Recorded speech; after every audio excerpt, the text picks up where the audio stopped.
Brother and sister, আমরা এর আগে হচ্ছে পার্ট 1 এবং পার্ট 2 করছিলাম ইংলিশ লার্নিং প্র্যাকটিসের মধ্যে।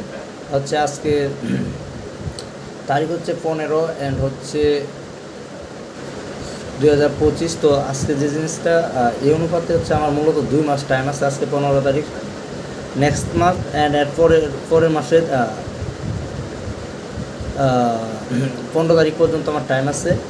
এরপরে হচ্ছে আমার রেগুলার ইংলিশে ব্লগ করতে হবে, এটা হচ্ছে আমার চ্যালেঞ্জ। অ্যান্ড আমি চাইবো যে আমি আমার চ্যালেঞ্জ অনুযায়ী সুন্দরভাবে ভালো ভালো ইংলিশ ব্লগ আপলোড করার জন্য। যদিও সেখানে ভুল থাকে, কিন্তু প্রথমবার আমার শেখার ক্ষেত্রে হয়তো সেই জায়গায় ভুলগুলো আমার লাইফে খুবই একটা ভালো সাপোর্ট দিবে। অ্যান্ড সেখানে অনেকে হাসাহাসি করবে, অনেকে হচ্ছে আপনার কান্নাকাটি করবে, অনেকে আমাকে উৎসাহ করবে। তো যারা উৎসাহ করবে তাদেরকে আমি অনেক ভালোবাসা দেবো, এরকম একটা জিনিস। তো ব্রাদার অ্যান্ড সিস্টার শুরু করা যাক, অনেক কথা বলে ফেলছি।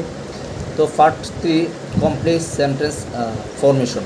অর্থাৎ কি ফরমেশন অর্থ হচ্ছে অনুশীলন, সেন্টেন্স অর্থ হচ্ছে বাক্য, কমপ্লেক্স অর্থ হচ্ছে জটিল। তো জটিলগুলো একটু জটিলই লাগবে।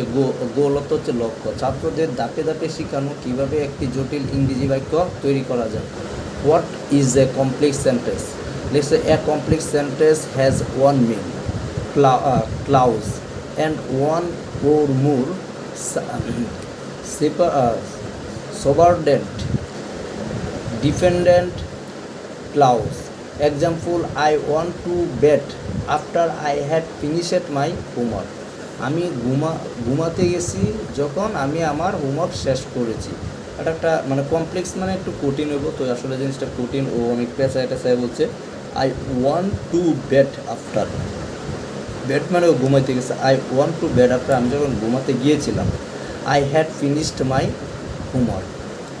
তো আপনি দেখেন এটা দিয়ে অনেকগুলো কীভাবে বানাবেন। দেখেন এনে হচ্ছে I want to playing football, I had finished my homework. আমি যখন ফুটবল খেলতে গেছিলাম তখন হচ্ছে আমি আমার আচ্ছা, এটা নিয়ে আমি একটানা প্রায় অনেকগুলো একটা ভিডিও বানাবো 4 মিনিট বলা, একটা দিয়ে ইংলিশ বলা। আচ্ছা, বাংলা উদাহরণ, আমি যখন ঘুমাতে গিয়েছিলাম তখন আমার হোমওয়ার্ক শেষ করেছিলাম।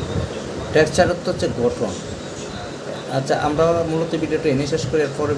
পরের ভিডিওতে হচ্ছে আমরা মূলত এই যে I want to bed after I had finished my homework, আমি ঘুমাতে গেছি যখন আমি আমার হোমওয়ার্ক শেষ করেছি।